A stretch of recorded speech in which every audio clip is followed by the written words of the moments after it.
ஒரு சிஸ்டர் கமெண்ட்டில் கேட்டிருந்தாங்க, உங்களுக்கு எந்த யூடியூப் சேனல் ரொம்ப பிடிக்கும் அப்படின்னு சொல்லிட்டு.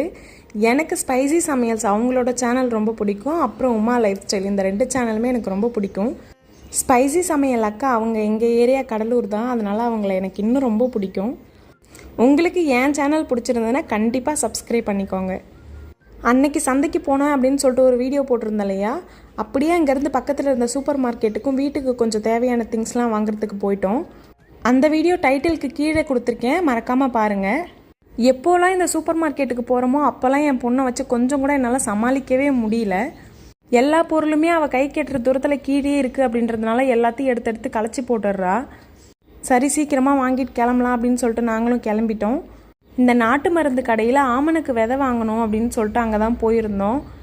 சித்திரை மாதம் வந்தாலும் வந்துச்சு, எல்லா ஊர் கோவில்லையும் திருவிழா தான். கலர் கலராக இந்த சாமியில் லைட் எரியறதெல்லாம் பார்க்குறதுக்கே ரொம்ப அழகாக இருந்தது.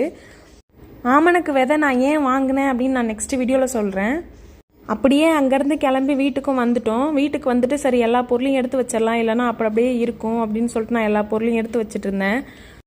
வீட்டில் கொஞ்சம் இட்லி அரிசி பச்சரிசிலாம் தீர்ந்து போயிருந்தது, அதெல்லாம் வாங்கிட்டு நான் எப்போவுமே எனக்கு தேவையான பொருளை மட்டும்தான் வாங்குவேன். இது இல்லை அது இல்லை முன்னாடி சேர்த்து வாங்கிக்கணும் அப்படின்னு சொல்லிட்டுலாம் நான் எப்போவுமே வாங்க மாட்டேன். ஒரு பொருள் அன்னைக்கு இல்லைன்னா கூட அட்ஜஸ்ட் பண்ணி சாப்பாடு சாப்பிட்டுக்குவோம். ஆனால் இருந்து வேஸ்ட் பண்ணுறதை நான் கொஞ்சம் கூட விரும்ப மாட்டேன். எப்போது சூப்பர் மார்க்கெட் போனாலும் பூஸ்ட் பாக்கெட் 2, ஹார்லிக்ஸ் பாக்கெட் 2 எடுத்து போட்டுப்பேன். சின்ன பிள்ளையில வாங்கி வாங்கி வாயில் கொட்டி சாப்பிட்ட பழக்கம் இருக்குது, அது இன்னும் விட முடியல. அந்த மாதிரி எனக்கு பால் பவுடரும் ரொம்ப பிடிக்கும். உங்களுக்கும் பிடிச்சிருந்துன்னா கண்டிப்பாக கமெண்ட்டில் சொல்லுங்கள். சூப்பர் மார்க்கெட்டுக்காக இருந்தாலும் சரி, சந்தைக்காக இருந்தாலும் சரி, நான் போய் பொருள் அதிகமாக எடுக்கிறத விட ஹஸ்பண்ட் தான் பார்த்து எடுப்பாங்க. ஏன்னா சிலதை நான் மறந்துடுவேன், அவங்க எல்லாத்தையுமே ஞாபகம் வச்சுப்பாங்க. இந்த எழுதி எடுத்துகிட்டு போகிற வேலைலாம் என்கிட்ட இருக்காது.